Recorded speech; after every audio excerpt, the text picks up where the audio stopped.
Welcome to Chicago Independent Television, a collection of progressive video reports by grassroots media workers from Chicago and beyond, produced free from corporate or commercial support and influence. I'm Stephanie Lee. Hi. So, I started this crazy summer internship with a bunch of media activists in Chicago. And now I'm hosting their TV show. Talk about a walk-on part. Oh, indie media. Figures. You can't get this far, this fast in the corporate media world. At least, not without selling your soul or compromising your integrity. Anyway, we've got a great show. We're going to see segments about digital rights management and network neutrality, and we'll see activists in action in New Orleans and in the UK at last year's G8 and at the Taste of Chicago, where I almost got arrested. So stay with us. Trust me, you're going to want to see this.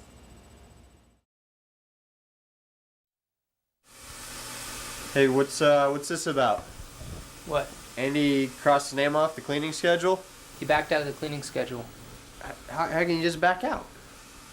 How can you do that? Well, he's the most powerful roommate. Don't say anything about it. Just whatever you do, don't... Hey, Andy, you're not gonna clean on Friday? No.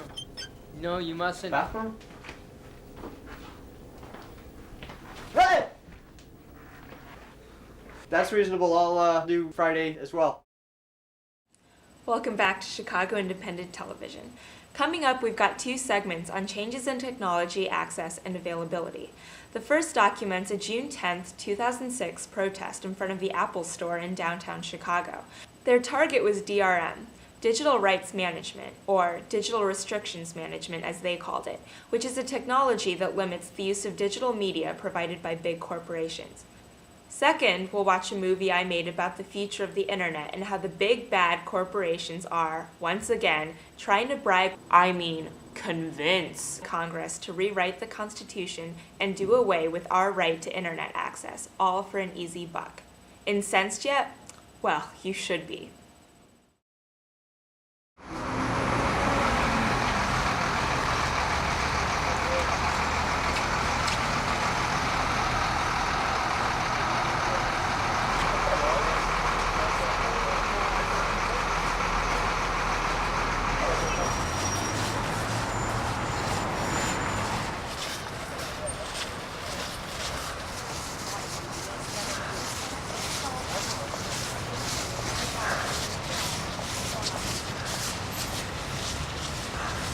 Well, we're here today to protest digital restrictions management that Apple are selling inside their iPod and iTunes. It's the technology that restricts the user. Historically, your devices have been under your control. Your computer, your television, your video camera, your music player. There's a whole range of technology now that's on the market, being sold, that contains something called digital restrictions management. It's enabled by treacherous computing. It's a platform which the manufacturers have put in place to control what you can do with your device, with your computer. And as technologists, we're very concerned because it directly affects our freedom. At the moment, it's mostly concerned with controlling the copying of music and video and movies. But it can also, this technology also controls all information, controls software, controls all data. Big media want to push DRM onto us and force us to accept DRM. We're here today because Apple are the largest distributors of digital restrictions management technology. And we're calling upon them to drop DRM. Nobody wants it apart from the big media companies. They want to try to enforce their monopoly and their control over the artists. The devices and computers belong to us. They have no place to try and take control of that. And we're here today to send a message to Apple to say, no, you've taken the wrong move here. You've got to be with the technologists who need their freedom.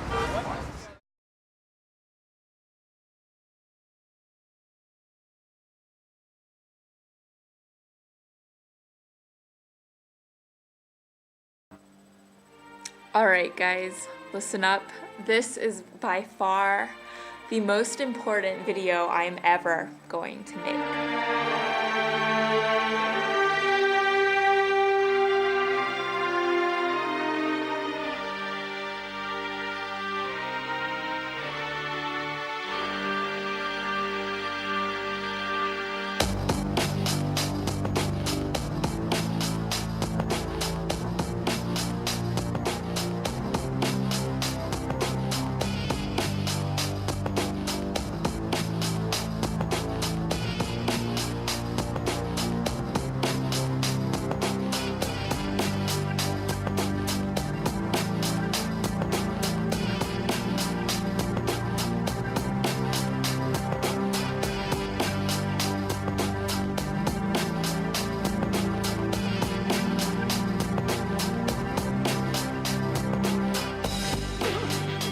what is net neutrality?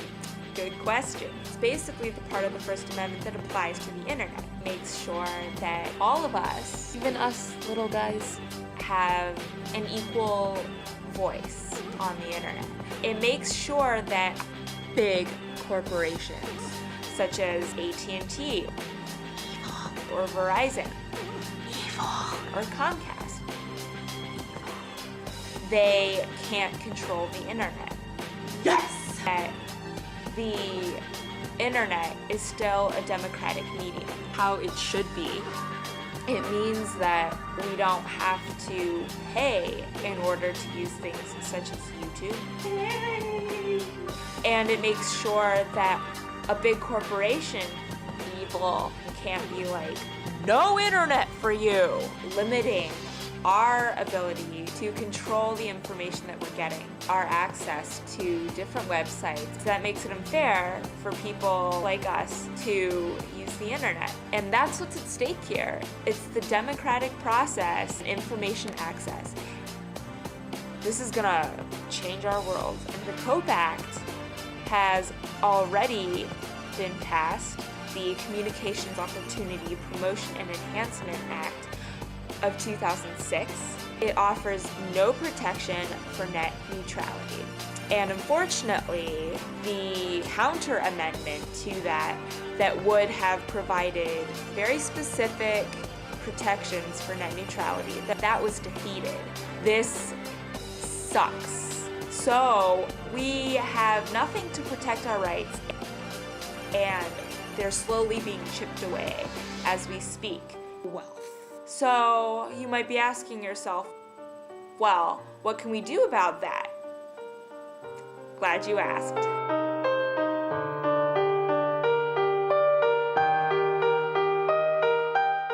You can go to this website, savetheinternet.com, read up on what's going on, educate yourself, call your representatives, and let them know how you feel. Talk about it. It's important that we all are aware of what's going on and that we do something about it. And stay in touch.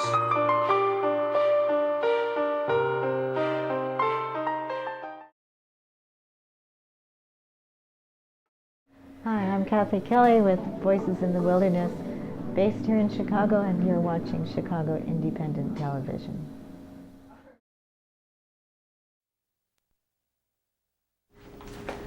Hey, what are these dishes doing in the sink? I left a note for Andy to do them because they're his. Oh yeah, he refused to recognize your note. What? Why? Because of its liberal bias. Liberal bias. These are his dishes. He's using the note to deflect attention from the dishes. What dishes? These ones in the sink. Wait a second. We're talking about your biased note. Don't try to change the subject.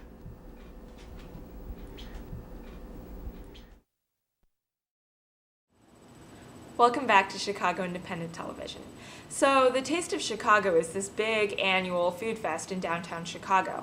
A lot of people go to it. It's generally a good time, fun for the whole family. Anyway, some activists went out there to enjoy the festivities, hand out some flyers, maintain a presence against coercive military recruiters, the usual. And then, well, you can see for yourself. I'm going to get very upset here. I might yell even, just bear with me, this is important. So this weekend, I hear that there's a group of individuals who decided that they're going to be leafleting, which is basically just passing out flyers to people, just spreading some information, some very important information that everyone needs to have in their possession. Simple as that. And they were doing this in Chicago at the Taste. And mind you, the Taste of Chicago takes place in Grant Park, which is a public park. It's a public area, public space.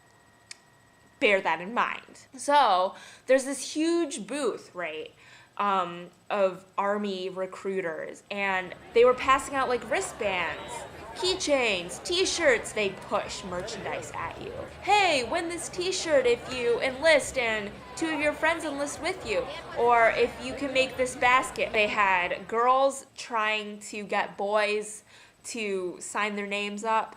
They had attractive young men talking to the ladies, trying to get them to enlist. So these individuals gather, and there's not more than 20 when I'm there. And they just have leaflets. They're not with any organization. They're there as individuals because they care about what's going on and they just want their voices heard. We were just passing out information. I was reading the names of soldiers who had died in the war, and I get pretty loud, I'll be honest. So I guess I was drawing a lot of attention to myself, but that was all I was doing. I was reading the names of people who have died in the war. That's fine. I'm not leaving this. I'm not leaving this place. This is my constitutional right. You have no right to do this, and I know that. What you're telling me is not matter. You can tell me why. Legally, on my constitution, I'm a United States. I'm going to be walking with you. Why are you going to lock me up? Because I'm giving information. I'll fight for a minute. Libby, Could you take this camera? I'm going to go with her. I'm not going to. I have information. Resist, do not enlist. We have information. Please do not enlist. We weren't protesting the military. We weren't even protesting the war. And they told us to move. And when we didn't and we kept going on, I had 2 officers threaten to arrest me. And when I kept going, more of them came. And I had a few officers actually physically hurt me. But I stood firm, and, you know, First Amendment rights say that we have the right to assemble. That was what it was, even though we didn't plan that. We have the right to voice our opinions. We have the right to distribute information. And we were in a public space. The park does not belong to the military, nor does it belong to the police. It belongs to the city. And the city belongs to the people. The people are the city. The people own that park. And we have every right to assemble there, just as much as the military does. While we were citing our First Amendment rights, they said, "We don't care." And when I wouldn't back down, I had an officer shove me. And I was like, "Excuse me, officer, please do not shove me." And he shoved me more. And he was like, "I am not shoving you. I am touching you." And I was like, "Well, please, sir, do not touch me." And he said, "You want to see what shoving is like? I will show you." And he proceeded to like roughhouse me. No, you cannot. Arresting.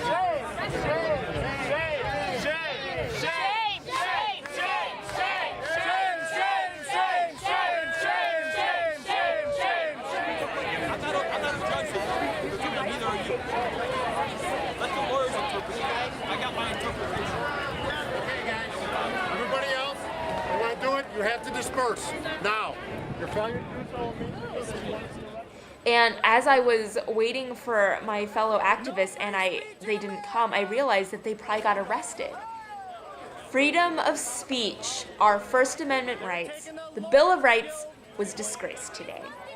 And that was because the police threatened to violently take action against our peaceful protest. It wasn't even a protest, just spreading information. That was all it was. We weren't protesting anything. And now I find out that 7 of my friends have been arrested. This is disgraceful. And it's ironic because this is Independence Day weekend. And if our First Amendment rights can't be honored today, when are they ever going to be? Let's go, you guys either need to disperse. Keep moving. Be arrested. No free speech in America.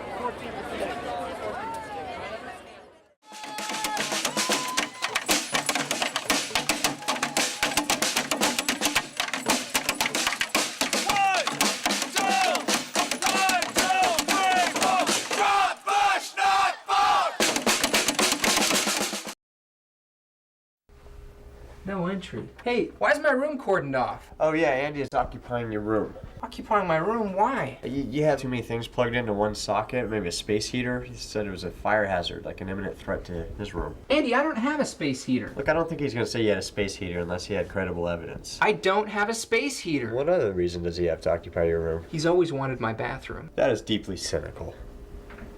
Yeah, you're right. You're right. I mean, he's my roommate. I should trust him.